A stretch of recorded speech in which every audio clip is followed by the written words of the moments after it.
Whoa. This light does crazy things to my glasses. I even need it? No. Whew. It is hot in here. All right, can you even see me? Let's turn like that. That's better. Hi. Well, hello my lovelies. I am so excited to see you. Today I'm really excited because I'm going to be starting on a 1-week journey challenge of eating paleo all week.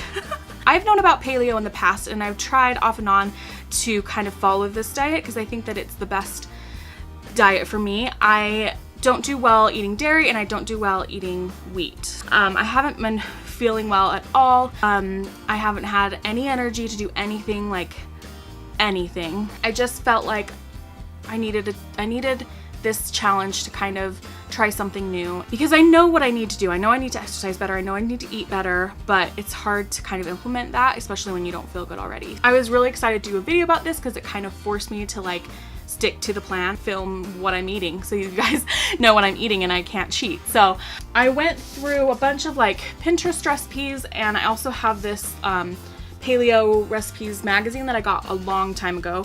And I want to see if they have more of them because this was like a really big help. I mean, the whole book is full of different recipes, and I kind of just went through and found ones that I thought I might like and I thought would be easy because I'm not a very good chef. And so I needed something that would be easy to make and easy to find at my store. Honestly, it took 2 hours to figure out what I'm gonna eat this week. I actually ended up writing them all on my little whiteboard that I put on my fridge. With a little number of like what page it's on so I can just like hurry and find it and not have to search like, oh, where was that recipe? I can't remember if that was Pinterest or in the book or whatever. So breakfast, lunch, dinner, and snack. Anyway, I'm blabbing, but I'm really excited to see what this week can bring because especially since I haven't been feeling very good, I don't know if this will help, but I'm ready for the challenge. And I hope that it will help me feel a little better. Here's to 7 days of paleo. So the paleo diet, if you don't know, is kind of a look back at what the hunter-gatherer people, you know, our past selves would eat, okay? So if they couldn't hunt or gather it, you shouldn't be eating it, okay? And there's so many different paleo diets as well. Like there's the true like hardcore paleo dieters that like won't even eat, you know, coconut flour, almond flour, whatever. I'm not gonna do it that hardcore yet. I might like slowly get into that as time goes on. In this Paleo Recipes magazine, it kind of has a little definition of like what it is. So I just wanted to read a couple things so that I get it right. Eating paleo doesn't mean you have to catch your own meat and cook it over an open fire with a side of nuts and berries. It does mean eating animal proteins and lots of fresh fruits and vegetables, and limiting or eliminating foods that have been processed or cultivated by humans at any point in history. So the things that you're supposed to avoid are wheat, grains like wheat, rice, barley, oats, things like that. Dairy products, so no milk, butter, cheese, or yogurt. That's why this diet was so appealing to me, because it already doesn't have the things that I've already found don't make me feel better. Does that make sense? You're also supposed to not have legumes, so no dried beans, peanuts, or peas, which I actually didn't know. I thought it was just no dairy, no wheat.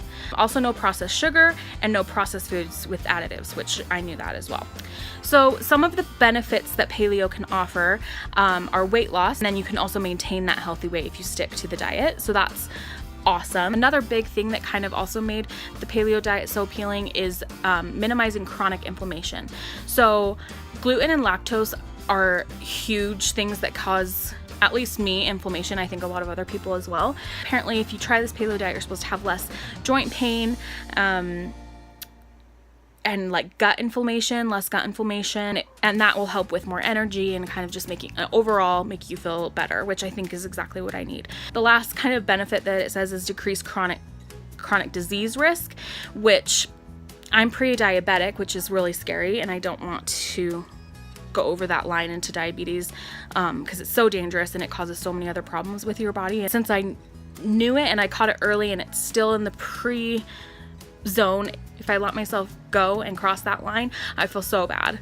And it's a lot harder to go back. I just rather avoid it altogether. So, and I also have high blood pressure, which I've never ever had before, just in the last 6 months or so, which is also very scary for me. So, for anyone, but it was scary for me, especially since I haven't dealt with that before.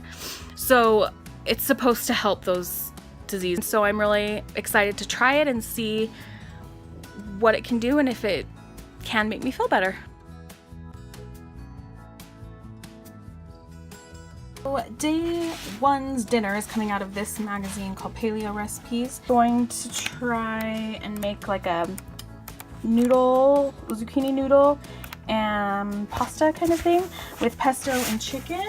I bought like a vegetable spiralizer, I guess, to like spiral out the zucchini, and I think I got a yellow squash too. And I've got the chicken going right now because I thought that would take the longest, and then I will make the pesto as well. So I put you here, hopefully you'll be able to see what I'm doing. I don't have very much space to do this, but I got this veggie spiral or spiralizer or whatever, and I'm gonna start with the zucchini. And it just has like a blade in here. And I think I actually have no idea, but I think you just like, oh yeah. Okay, I don't think you have to peel these before, but I don't know. So anyway, I don't know if you can see that, but it will just spiral. Oh, that's cool. You see that? Little spiral babes. Okay, so I'm gonna keep doing that with zucchini and this yellow squash, and then I'll show you what it looks like.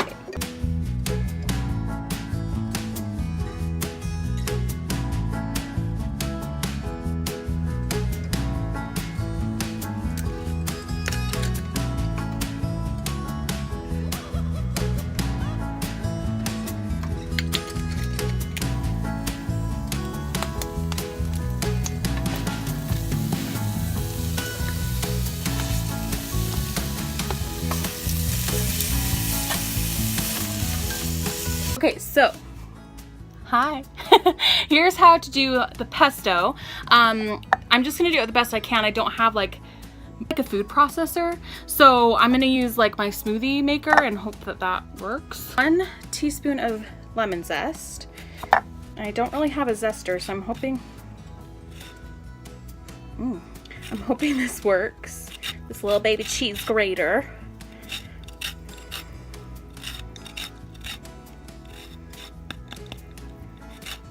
That's working. 2 tablespoons of juice. I'm just really trying hard not to get any of the seeds in there. Just like that. Dang it. I thought I got them all out. Who knew that lemon juice was gonna be the hardest part, right? Jeez. 2 cups, oh my gosh, that's a ton. 2 cups packed fresh spinach leaves. That's not gonna fit in there. 2 cups of basil. No, I'm just gonna do some. Spinach.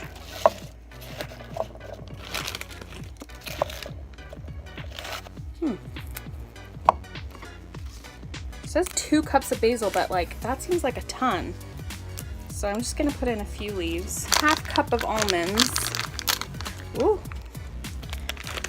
I'll just put in like some handful. Ooh. I hope that's enough. 1/2 cup of olive oil, 2 cloves of garlic, and salt. And the salt. Process it, food process it, or I'm just gonna put it in my blender and hope that it works.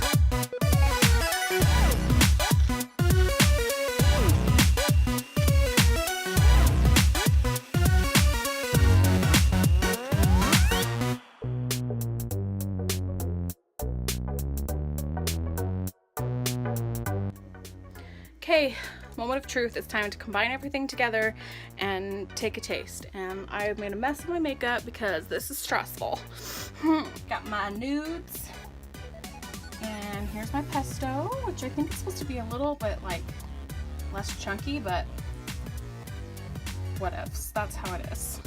Give that a little whirl. Smells really good in here, like really fresh. This is hard to do with one hand. Okay, and now we'll add the chicken. This is basically impossible to do with one hand, so I'll show you when it's plated.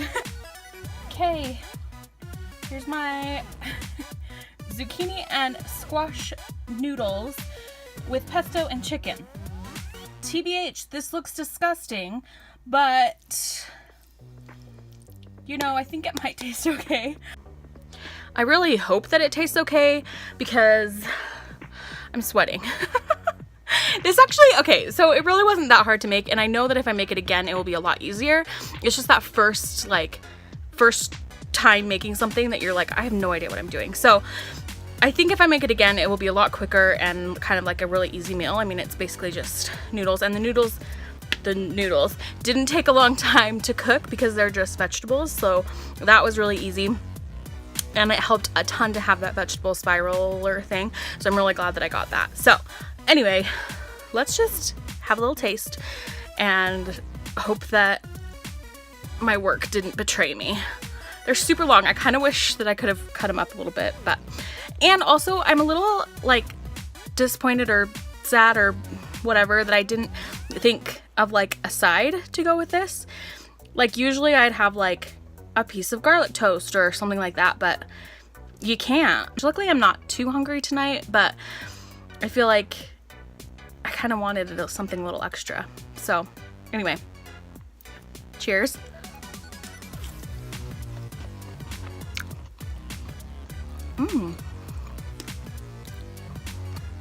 That's actually really good.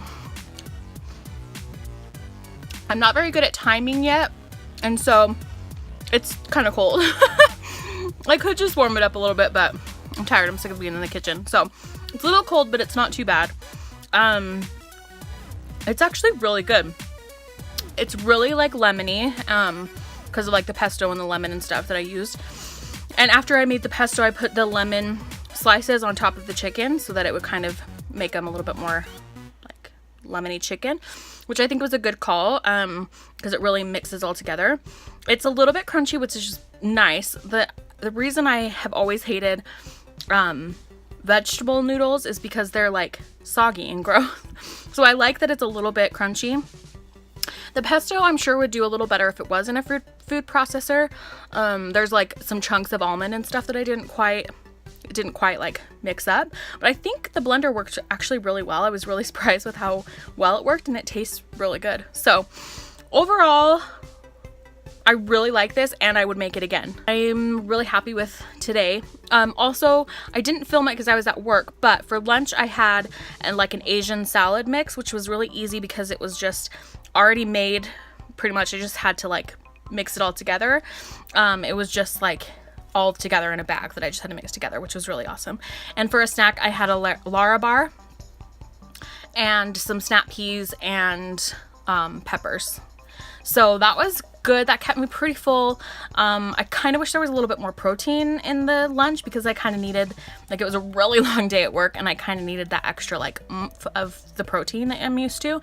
So I kind of wish there was more protein in the lunch, but I'm taking this for leftovers tomorrow, which I think will be a really good thing to keep me full tomorrow. So overall, I'm really excited and I'm going to eat it before it gets too much colder. Welcome to Cooking with Keisha. Oh my gosh, I'm so tired and I don't want to make anything, but I promised I would do this. So tonight I'm making tilapia. I've never cooked a fish on my own. I've only had fish like a couple times and I've never cooked it on my own before. I don't even know what tilapia tastes like, but I've heard that it's kind of good, so I hope it's okay. The recipe I have is for snapper with avocado salsa, but there wasn't any snapper at my store, and so I just picked the best looking fish I could see. I'm supposed to season it, start the oil so it's like kind of bubbling, and put the fish on for 4 to 6 minutes per side or until it like starts getting flaky. So here we go. And then the avocado salsa is easy. It's just avocados, salt, pepper, and I'm gonna put a few peppers. I'm supposed to do onions and lime juice and cilantro, but I hate cilantro. I couldn't find a lime, and I'm not that big of a fan of onions. So this was a perfect recipe for me.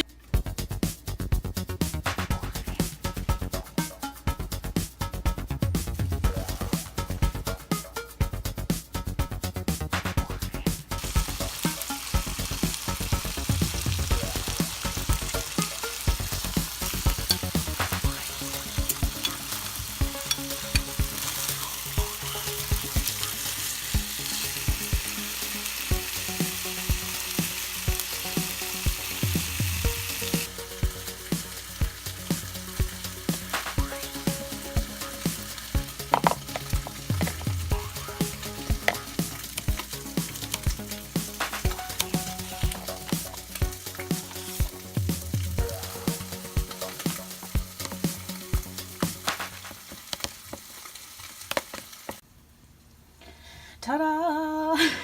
So again, not the most appetizing. Seriously, it smells so good in here. I could cry. There's like this little cat outside my window. I don't know whose it is, but it's really cute, and I think it wants some fish. Poor baby. It doesn't look the most appetizing, but I think it will actually taste really good. Also, again, I didn't think about a side for it. I don't know why I didn't think about sides when I was making up my menu, but anyway, but I actually think it'll be pretty filling. So I didn't know that the fish was gonna get that flaky. Like, it pretty much flaked all the way apart, but it made it into little bite-sized pieces for me. So anyway, let's still take a little bite. My tilapia.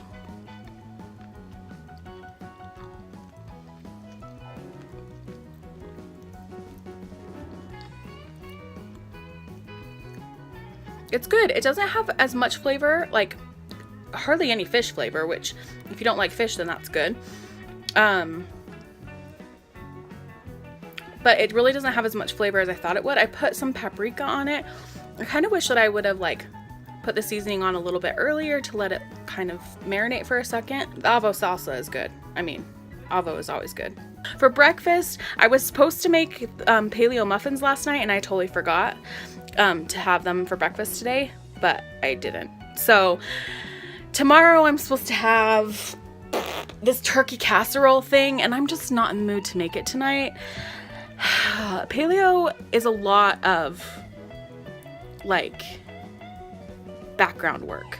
Like, once you make the actual thing and like sit down to eat, it's not bad, it's not hard, but all the preparation work is like a lot.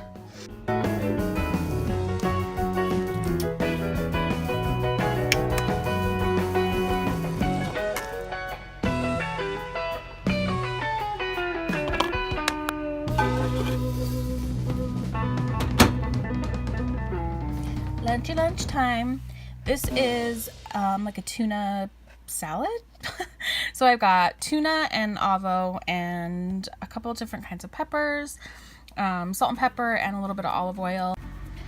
Dinner for tonight is taco dip. So I have tomatoes and corn and black beans and a little lettuce and ground turkey, and I'm gonna mix it all up and eat it with corn chips. So today's dinner was very easy. I've actually made this before. It's like a avocado toast rendition, because you can't have bread with paleo.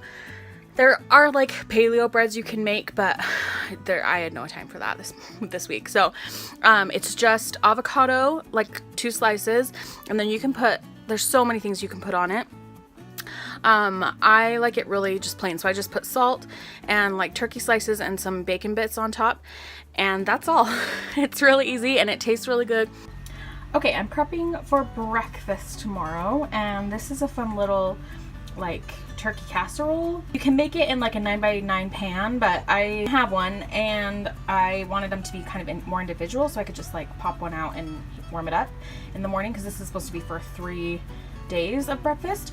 So you start with like a little slice of sweet potato, and then you put some ground turkey on top, and then you fill it up with some egg, and then you can put some spinach on top, and then you can kind of just add whatever else you want to. So I put some peppers on this, and then I think I'll add a little bit of corn, and then you bake that at 375 for, I think she said 35 minutes, and that's for a 9x9 pan, so I might just put it in for 25 minutes. Here's the little casseroles. They're so cute. I think they cooked for about 25 minutes in here, and they look so good. I can't wait to eat them. So my week of paleo is done. I just have to tell you guys, I'm amazed. I didn't think that I would be able to tell such a difference in just a week of eating like this. I've tried paleo in the past, but I haven't really gone like so gung-ho into it and like making sure that I didn't eat anything else. I definitely fell off the wagon a couple times this week because it's really hard to go cold turkey from chocolate. So, you know, I definitely had some handfuls of chocolate chips. But mostly I was very strict with my diet. You know, I made everything, even when I didn't feel like making anything. I still made dinner, and it was actually a lot easier than I thought it would be. When I was looking at the recipes, I was like, there's no freaking way that I'm gonna be able to make this. Like, this looks too hard. I've never made tilapia before. I just was like, there's no way. Like, I don't want to do this. When I actually went and started cooking it, it was actually super easy. I don't feel 100% better, but I wasn't expecting to. In fact, I wasn't expecting to even be able to tell a difference. My cheeks aren't as rosy, and I've always had rosy cheeks, like always. I just don't look as like puffy and inflamed. I've been dairy-free since high school, and I have been gluten-free, wheat-free since after college, so, which was 6 years ago. I haven't been very good at staying away from dairy and staying away from gluten, especially in the last 2 weeks before I started this paleo challenge. I had bread and cheese almost every day because I just wanted a grilled cheese, and that's all. That's all that sounded good to me, and I wanted mac and cheese, and that's it. So I just was like, whatever, screw it, I'm just gonna eat whatever I feel like. Well, that didn't help me at all. I felt awful. I was tired all the time. My stomach hurt, like I didn't have any energy to do anything. And like I said, now I'm not 100% better. Like, I think that it's gonna take a while for my body to heal and get back to where I was 6 years ago even. Like, I was looking at pictures of when I graduated, and I know that I wasn't feeling perfect then either, but compared to now, I was feeling so much better then. Anyway, what I'm trying to say is it's going to take a while for my body to get to where I want it to, and to be able to have the energy to exercise every day again, and have energy to go out and do things that I want to do but I just don't have energy for right now. But I think that this is a good step in achieving those goals. I think that it might be the start of me feeling better. And so I'm really happy about that. I hope that you guys enjoyed this new kind of video. It's different than what I've been normally doing, but it's part of my new channel, my new revamp of my channel. So I hope that you enjoyed it. Like I said, I want to do some more videos kind of like this, but I want to know what you guys think. So if you like this kind of video, this kind of week-long challenge video and kind of some recipes and stuff like that in the mix, and you like that kind of video, then please let me know by liking this video, commenting down below, and if you haven't already, subscribe and share it with a friend so that we can share the love and grow the Lovelies family. As for that, you are so lovely, and I will see you next time in a new video. Bye! When you subscribe to Keisha, life just gets much more fun. Thumbs up and comment below now. You are so lovely. Subscribe to Keisha Egbert. Here's the little, what are they called? I keep wanting to call them stroganoffs. What are they called? Casserole.